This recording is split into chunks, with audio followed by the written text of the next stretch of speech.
लोकसभा चुनाव के लिए भले ही अभी न तो तारीखों का ऐलान हुआ है और न ही अलग अलग दलों के द्वारा उम्मीदवार उतारने की शुरुआत की गई हो, लेकिन इन सबके बीच बिहार की सियासत से बड़ी खबर यह है कि जदयू ने सबसे पहले उम्मीदवारों के नाम की घोषणा करनी शुरू कर दी है। और इसी क्रम में आज जदयू ने अपने एक उम्मीदवार के नाम की आधिकारिक घोषणा की है। नमस्कार, मैं हूं प्रियदर्शन और आप देख रहे हैं न्यूज 4 नेशन। और जदयू से जुड़ी यह बड़ी खबर लोकसभा चुनावों को लेकर है कि जदयू ने लोकसभा चुनाव को लेकर के अपने पहले आधिकारिक उम्मीदवार के नाम की घोषणा कर दी है। और यह सब भी तब हुआ है जब इंडिया गठबंधन यानी कि बिहार के मुख्यमंत्री नीतीश कुमार की पहल पर बने विपक्षी दलों के गठबंधन इंडिया में अभी फिलहाल भले ही सीटों का बंटवारा अलग अलग दलों के बीच में नहीं हुआ है, लेकिन उसके पहले ही नीतीश कुमार ने अपनी जो राजनीतिक रणनीति है उसे आगे बढ़ाते हुए लोकसभा चुनाव को लेकर के अपने पहले उम्मीदवार के नाम की घोषणा आज यानी कि बुधवार को कर दी है। दरअसल जदयू ने जिस अपने पहले लोकसभा उम्मीदवार के नाम की घोषणा की है, यह घोषणा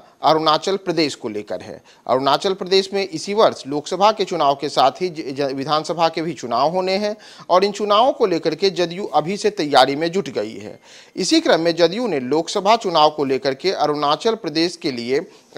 प्रदेश पश्चिमी सीट के लिए रूही तुवांग के नाम की घोषणा की है, जो मौजूदा समय में अरुणाचल प्रदेश जदयू के अध्यक्ष हैं। यानी कि रूही तेंगुंग जो कि वहां पे अरुणाचल प्रदेश में जदयू के पार्टी के अध्यक्ष हैं, उनको अब चुनाव में लोकसभा चुनाव लड़ाने के लिए जदयू ने आज घोषणा की है। और उनके नाम की घोषणा जदयू एमएलसी तथा पार्टी के महासचिव अफाक अहमद खान ने बुधवार को की है। उन्होंने कहा है कि बिहार के मुख्यमंत्री नीतीश कुमार के निर्देशानुसार उन्होंने उनके नाम की घोषणा लोकसभा उम्मीदवार के तौर पर अरुणाचल पश्चिम सीट से की है और यह लोकसभा चुनाव 2024 के दौरान जदयू के आधिकारिक उम्मीदवार होंगे। इतना ही नहीं, उन्होंने यह भी कहा है कि अरुणाचल प्रदेश में लोकसभा चुनाव के साथ होने वाले विधानसभा के चुनाव के दौरान पार्टी वहां पर विधानसभा का चुनाव भी लड़ेगी। यानी कि लोकसभा चुनाव के लिए पार्टी ने अपने पहले आधिकारिक उम्मीदवार की जो घोषणा की है वह अरुणाचल प्रदेश में की है। और इतना ही नहीं, यह भी घोषणा कर दी है कि अरुणाचल प्रदेश में होने वाले विधानसभा चुनाव में भी जदयू अपना उम्मीदवार उतारेगी। इसके साथ ही अगर मैं आपको बताऊं तो यह भी है कि न केवल जदयू ने पहली बार अपने लोकसभा उम्मीदवार को लेकर के कोई घोषणा की है,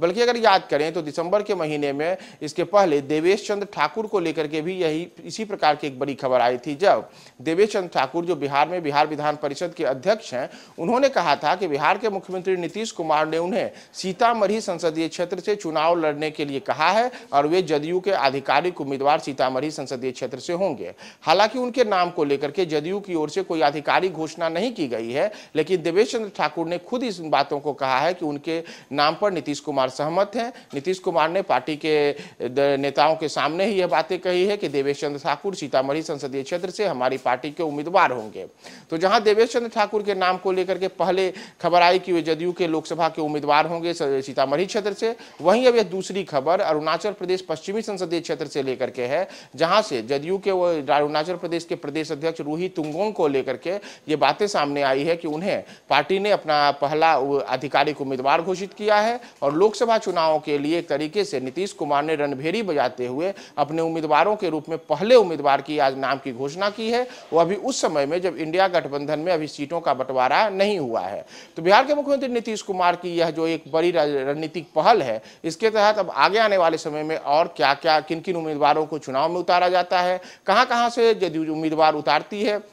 किन किन राज्यों में जदयू चुनाव लड़ेगी, हम आपको तमाम अपडेट्स बताएंगे। आप हमारे साथ बने रहें न्यूज 4 नेशन पे।